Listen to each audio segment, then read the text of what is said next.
दोस्तों नमस्कार, मैं हूं पप्पू और आप देख रहे हैं स्टडी पप्पू। स्टडी पप्पू पर लिया हमने बहुत ही इम्पोर्टेंट टॉपिक।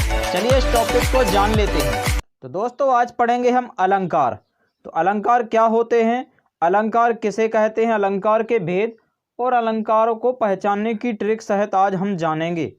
चलिए, अलंकार हमारे लिए बहुत ही महत्वपूर्ण टॉपिक है, जो बोर्ड के कोई भी एग्जाम हो एवं अदर कॉम्पिटिटिव एग्जाम हो, सभी में अलंकार से एक ना एक क्वेश्चन जरूर बनता है। तो चलिए हम अलंकारों को जान लेते हैं। अलंकार का अर्थ है, अलंकार शब्द अलम धातु से बना है। तो अलंकार शब्द किस धातु से बना हुआ है, अलम धातु से बना है, जिसका अर्थ है आभूषण या गहना।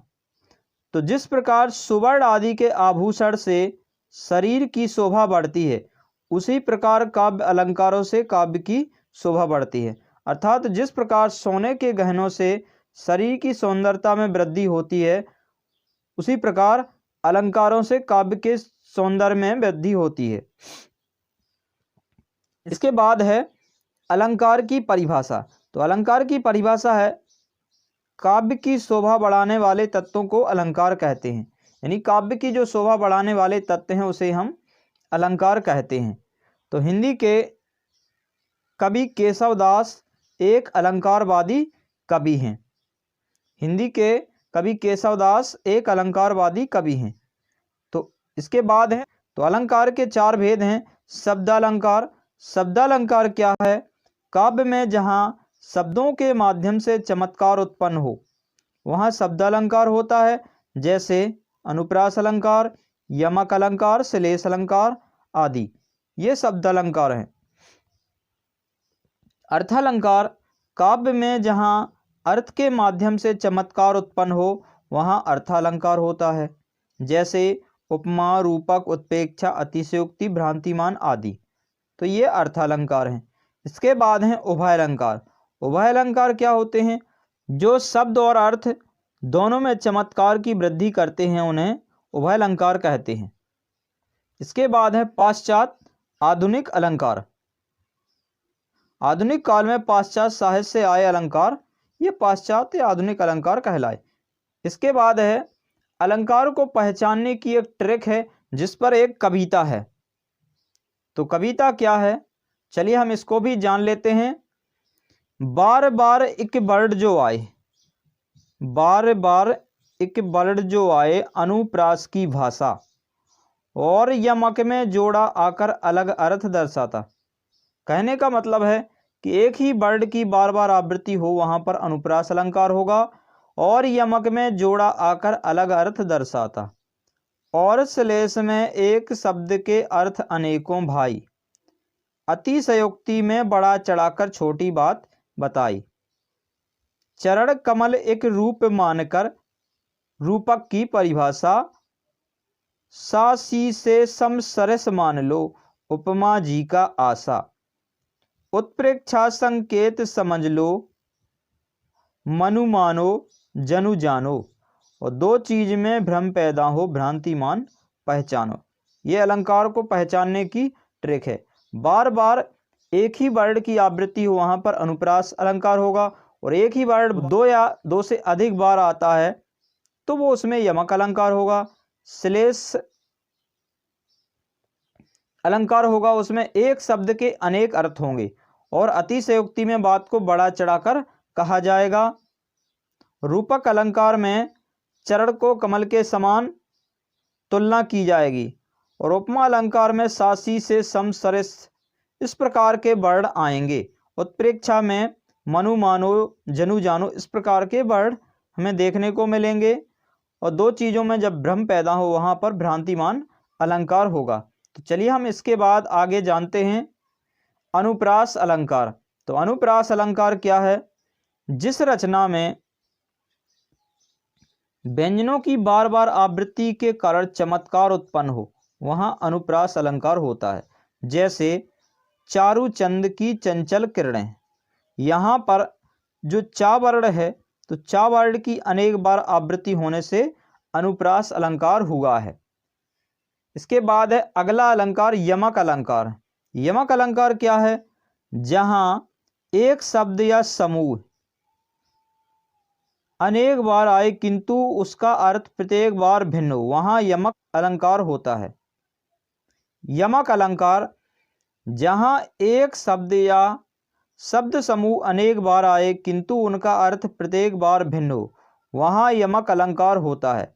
जैसे कनक कनकते सौ गुनी, मादकता अधिकाय, या खाए बौरात जग, वा पाए बौराय। तो यहाँ पर दोहे में जो कनक शब्द आया है, तो कनक शब्द की आवृत्ति 2 बार हुई है। एक का अर्थ है धतूरा और दूसरे का अर्थ है सोना। तो यहाँ पर कौन सा अलंकार होगा? यमक अलंकार होगा। चलिए हम अगले अलंकार को भी जान लेते हैं। अगला अलंकार है श्लेष अलंकार। श्लेष, जहां किसी शब्द के एक से अधिक अर्थ निकलते हो, वहां से श्लेष अलंकार होता है। जैसे रहीमन पानी राखिए, बिन पानी सब सून, और पानी गए न उबरे, मोती मानुस चून। तो यहाँ पानी के 3 अर्थ हैं, एक तो क्रांति, आत्मसम्मान और जल। तो अतः यहाँ श्लेष अलंकार होगा। इसके बाद अगला अलंकार है अतिशयोक्ति अलंकार। जब प्रश्न आता है कि अतिशयोक्ति अलंकार को उदाहरण सहित परिभाषित कीजिए, तो ये होगा जहाँ कोई बात आवश्यकता से अधिक बढ़ा चढ़ा के कही जाए, वहाँ अतिशयोक्ति अलंकार होता है। जैसे हनुमान की पूंछ में लगन न पाई आग, और लंका सारी जर गई, गए निशाचर भाग। तो यहाँ पर बात को बढ़ा चढ़ा के कहा गया है। तो जहाँ पर बात को बढ़ा चढ़ा के कहा जाए, वहाँ पर अतिशयोक्ति अलंकार होगा। इसके बाद है रूपक अलंकार। जब किसी एक वस्तु को दूसरी वस्तु का रूप दिया जाए, अथवा जब उपमेय उपमान का रूप धारण कर ले, तब रूपक अलंकार होता है। जैसे चरण कमल बंदो हरि राई। यहाँ पर चरण उपमेय और कमल उपमान को एक रूप बताया गया है। इसके बाद है अगला अलंकार उपमा अलंकार। उपमा अलंकार किसी वस्तु की उसके किसी विशेष गुण के आधार पर या स्वभाव के आधार पर किसी दूसरी वस्तु से तुलना की जाती है, तो वहाँ उपमा अलंकार होता है। जैसे उसका मुख चंद्रमा के समान है। तो यहाँ पर जो मुख है, मुख की चंद्रमा से समानता बताई गई है, अतः मुख उपमेय है और चंद्रमा उपमान है। तो यहाँ पर उपमा अलंकार होगा। अगला अलंकार है उत्प्रेक्षा अलंकार। जहाँ उपमेय में उपमान की संभावना व्यक्त की जाए, वहाँ उत्प्रेक्षा अलंकार होता है। इसमें जनु, मनु, मानो, जानो एवं जैसे वाचक शब्दों का प्रयोग होता है। जैसे मानो झूम रहे हैं, तरु भी मंद पवन के झोंकों से। तो यहाँ पर मानो शब्द आया हुआ है, तो यहाँ पर उत्प्रेक्षा अलंकार होगा। इसके बाद है अगला भ्रांतिमान अलंकार। जहाँ समानता के कारण एक वस्तु में किसी दूसरी वस्तु का भ्रम हो, वहाँ भ्रांतिमान अलंकार होता है। जैसे पाए महाबर देन को, नायन बैठी आय, और फिर जानी महाबरी, एड़ी मीड़त जाए। यहाँ नायन को एड़ी की स्वाभाविक लालमा में महावर की काल्पनिक प्रतीति हो रही है, अतः यहाँ भ्रांतिमान अलंकार होगा।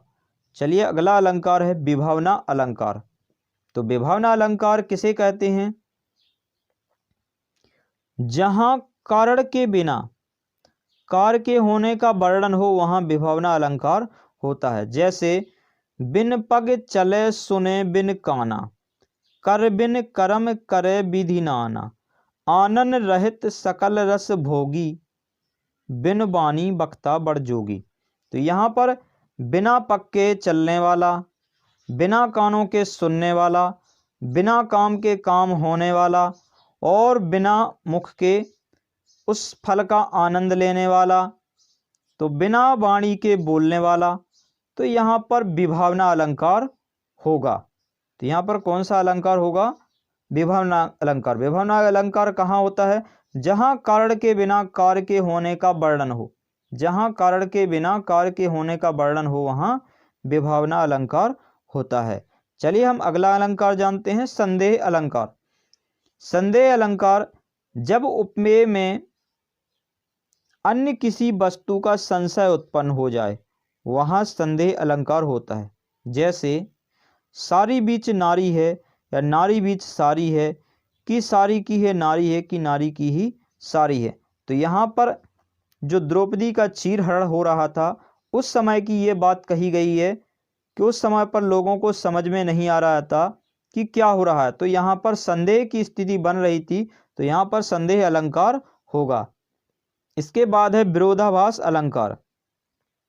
विरोधाभास अलंकार जहाँ वास्तविक विरोध न होने पर भी विरोध का आभास हो वहाँ विरोधाभास अलंकार होता है। जैसे या अनुरागी चित्त की गति समझे नहीं कोय, ज्यों ज्यों बूढ़े श्याम रंग त्यों त्यों उज्ज्वल होए। तो यहाँ पर विरोधाभास अलंकार होगा। तो दोस्तों वीडियो कैसा लगा कमेंट में ज़रूर बताएं। यदि वीडियो पसंद आया हो तो वीडियो को लाइक करें और हमारे चैनल स्टडी पप्पू को सब्सक्राइब करें। साथ में बेल आइकन वाला बटन ज़रूर दबाएं ताकि अगले वीडियो का नोटिफिकेशन आप तक सबसे पहले पहुंच पाए।